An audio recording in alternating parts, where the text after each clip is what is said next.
टेका के अद्भुत साम्राज्य में एक भविष्यवाणी की गई थी कि एक दिन एक शक्तिशाली ईगल और 3 बहादुर जगुआर अंडरवर्ल्ड के अंधेरे स्वामी को हराएंगे। इस साम्राज्य में माया नाम की एक राजकुमारी थी। माया को राजनेता बनना पसंद नहीं था।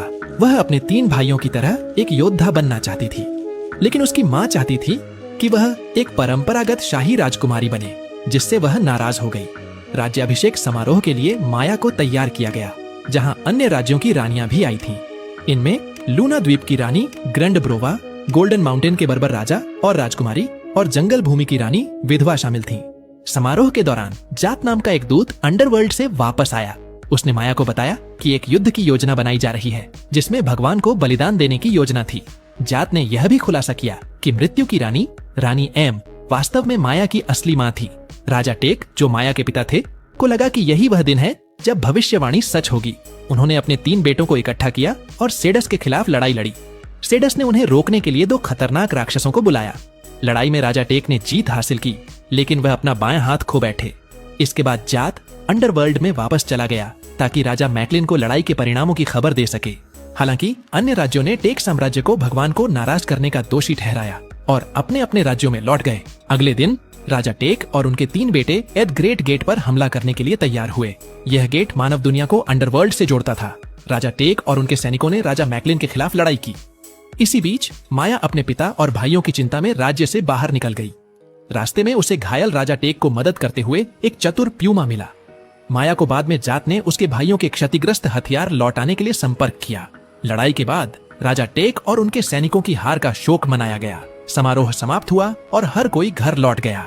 बाद में माया को एक बात याद आई, जिससे वह तुरंत पुस्तकालय गई। पुस्तकालय में उसने एक मेज पर कुछ प्रतीकों को देखा। उसने अपने पिता से उनकी व्यवस्था करने में मदद मांगी। जब प्रतीक संरेखित हुए तो 3 रहस्यमय प्रतिमाएं प्रकट हुईं। एक मुर्गा जादूगर, एक खोपड़ीधारी और एक प्यूमा योद्धा। जैसे ही सूरज की रोशनी इन प्रतिमाओं पर पड़ी, उन्होंने 3 सैनिकों के स्थानों का खुलासा किया।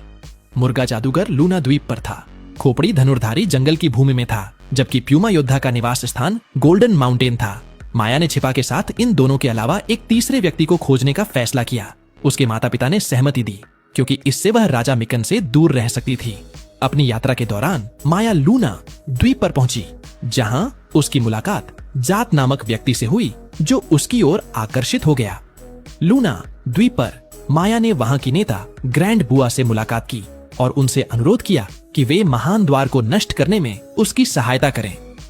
शुरुआत में ग्रैंड बुआ ने इसे मजाक समझा और माया की बातों को हल्के में लिया, लेकिन बाद में उन्हें अपने पिता का वह संदेश याद आया, जिसमें उन्होंने दूसरों की मदद करने और उनकी रक्षा करने की बात कही थी। इसके बाद ग्रैंड बुआ ने माया को रिको के बारे में बताया, जिसे उनके पिता ने सबसे बड़ा जादूगर माना था।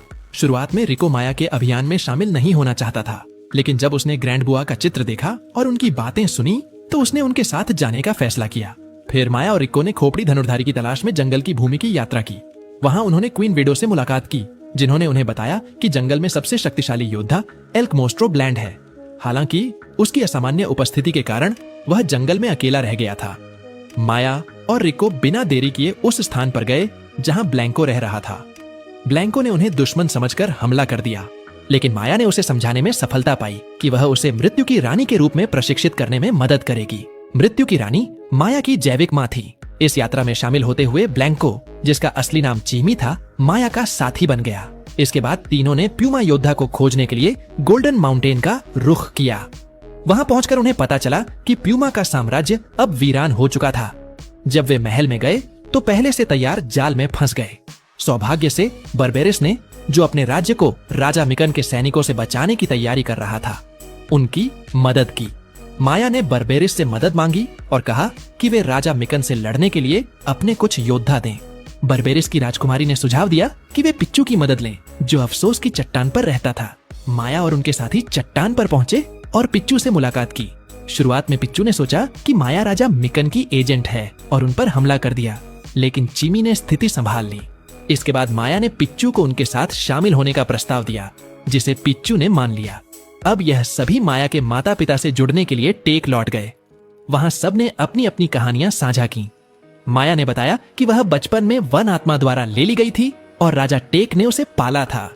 रिको ने कबूल किया कि उसने गलती से अपने जादू से नुकसान पहुंचाया था, जिसके कारण ग्रैंड बुआ उससे नाराज रहती थीं। चीमी ने खुलासा किया कि उसकी असामान्य पीली सफेद त्वचा के कारण उसे शापित बच्चा कहा गया और वह अपने परिवार द्वारा छोड़ा गया था। पिच्चू ने साझा किया कि उसने राजा मिकन के अधीनस्थों का साथ छोड़ दिया था, जिसके परिणाम स्वरूप बदले की कार्रवाई में उसके माता पिता की मृत्यु हो गई। इसके बाद सभी ने टेक्टा की ओर यात्रा की।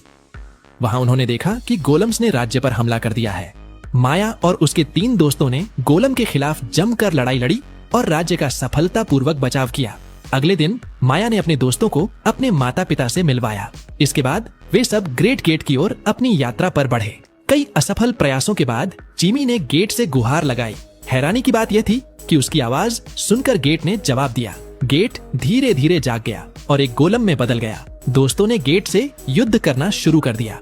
आखिरकार माया को एहसास हुआ कि गेट के अंदर एक छेद है जो उसकी माँ रानी एमाई द्वारा दिए गए हार से मेल खाता था। उसने हार को छेद में रखा और गेट शांत हो गया। इसने अंडरवर्ल्ड का पोर्टल खोल दिया। वे तुरंत पोर्टल से अंडरवर्ल्ड में चले गए, जहां जात ने उनका स्वागत किया और उन्हें राजा मिकन के मंदिर की ओर निर्देशित किया। रास्ते में माया ने एक योजना बनाई कि वे सब जात के कैदी होने का नाटक करेंगे। जैसे ही राजा मिकन के सामने पहुंचते, वे उन पर अचानक हमला कर देंगे। जब राजा मिकन से उनका सामना हुआ तो योजना के अनुसार हमला शुरू हुआ। एक भयंकर लड़ाई छिड़ गई, लेकिन राजा मिकन बहुत शक्तिशाली था। उसने एक निर्णायक क्षण में माया को बलि चढ़ाने की कोशिश की। किसी तरह माया इस टकराव में बचने में कामयाब रही। हालांकि जब उन्होंने भागने का प्रयास किया तो राजा मिकन के सैनिकों ने उन्हें पकड़ लिया। सौभाग्य से एक उल्लू उनकी मदद के लिए आया, लेकिन दुर्भाग्यवश पिच्चू का वजन अधिक होने के कारण उल्लू नीचे गिर गया। तब पिच्चू ने अपनी जान जोखिम में डालकर पीछे रहने और राजा मिकन से मुकाबला करने का फैसला किया, ताकि माया और बाकी लोग बच सकें। बाद में उन्हें पता चला कि वह उल्लू और कोई नहीं बल्कि रानी एमाई थी, माया की जैविक माँ। माया पिच्चू के बलिदान के लिए खुद को दोषी मानने लगी, लेकिन उसके दोस्तों ने उसे सांत्वना दी। माया ने सभी से आग्रह किया कि वे अपने अपने राज्यों में वापस जाएं और अपने नेताओं को राजा मिकन की योजना के बारे में चेतावनी दें। माया टेक लौट आई। टेक में माया और उसके माता पिता ने रानी एमाई का गर्मजोशी से स्वागत किया। उन्होंने सबने एक साथ रात का खाना खाया, लेकिन अशुभ संकेत मिलने लगे और जल्द ही माया को यह एहसास हुआ कि राजा मिकन अपनी सेना के साथ हमला करने आ रहा है। जब ग्रेट गेट खुला तो राजा मिकन अपनी दुष्ट सेना के साथ उभरा। हालांकि अन्य राज्यों ने भी माया की मदद के लिए अपनी सेनाएं भेज दी। युद्ध के दौरान राजा मिकन ने अपनी ताकत बढ़ाने के लिए अपने अधीनस्थों को बलि चढ़ा दिया। इससे वह एक शक्तिशाली ड्रैगन में बदल गया। माया ने उसे हराने के लिए एक साहसिक योजना बनाई। उसने अपने दोस्तों की मदद से उसकी कमजोरी का पता लगाने की कोशिश की, लेकिन युद्ध के दौरान जात ने राजा मिकन को भटकाने के लिए खुद का बलिदान दे दिया।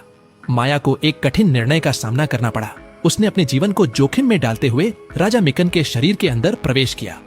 रानी एमाई ने अपनी अलौकिक शक्ति का उपयोग करते हुए माया के 3 भाइयों की आत्माओं का आह्वान किया, जिन्होंने माया की मदद की। माया ने राजा मिकन की कमजोरी का पता लगाया और उसे नष्ट कर दिया। इससे राजा मिकन और उसकी दुष्ट सेना का अंत हो गया। इसी के साथ इस फिल्म का अंत हो जाता है।